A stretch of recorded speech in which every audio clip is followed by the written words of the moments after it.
Kita sering melihatnya di kartu identitas, di data diri, atau di pertanyaan yang paling sering diajukan. Apa agamamu? Bagi banyak orang, agama adalah bagian dari siapa diri kita. Tapi pernahkah kita bertanya, apakah agama yang kita anut selama ini benar-benar mewarnai cara hidup kita? Atau hanya sekedar label yang melekat pada nama kita? Kita akan membahas fenomena di mana agama seakan hanya menjadi identitas, tanpa menjiwai praktik dan nilai-nilai yang seharusnya. Dengan saya Indra Septiana, selamat datang di Denyut Semesta.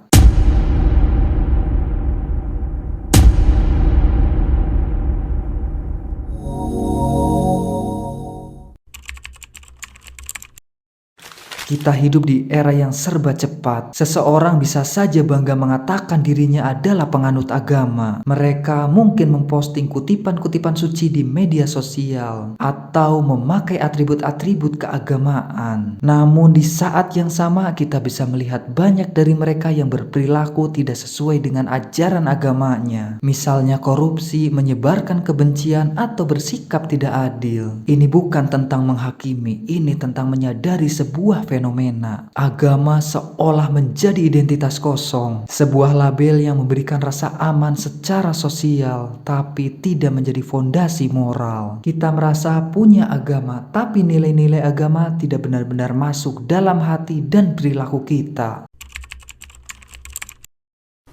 Fenomena ini bukanlah hal baru. Beberapa pemikir kontemporer bahkan telah membahasnya. Yuval Noah Harari menyatakan bahwa seringkali kelompok agama lebih mementingkan identitas kolektif mereka daripada ajaran spiritual. Konflik agama baginya seringkali bukan tentang siapa yang lebih benar dalam ketuhanan, melainkan tentang klaim identitas dan teritori. Agama menjadi alat politik untuk memperkuat kelompok, bukan jalan spiritual untuk individu. Lalu ada Karen Armstrong, sejarawan agama terkenal, menyoroti bagaimana masyarakat modern seringkali mengabaikan sisi batiniah dari agama. Agama yang sejati baginya adalah tentang transformasi diri, tentang perjalanan dari egoisme menuju kasih sayang. Namun dalam banyak kasus, agama justru dipraktekkan secara dangkal, hanya sebatas ritual dan identitas sosial.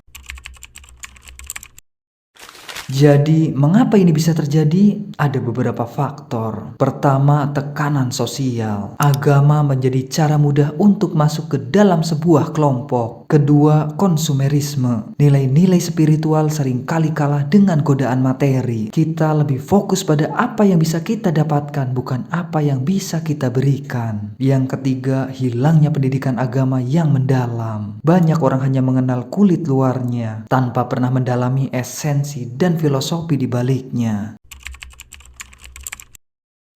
Pada akhirnya pertanyaan ini kembali pada diri kita sendiri. Apakah agama kita hanya sebuah label di kartu identitas atau sebuah kompas yang menuntun langkah kita dalam hidup kita? Mari kita renungkan kembali. Mungkin saatnya untuk kembali pada esensi, menjadikan agama sebagai petunjuk spiritual yang pribadi, bukan hanya sebatas tanda pengenal atau simbolisme semata. Wassalamualaikum warahmatullahi wabarakatuh.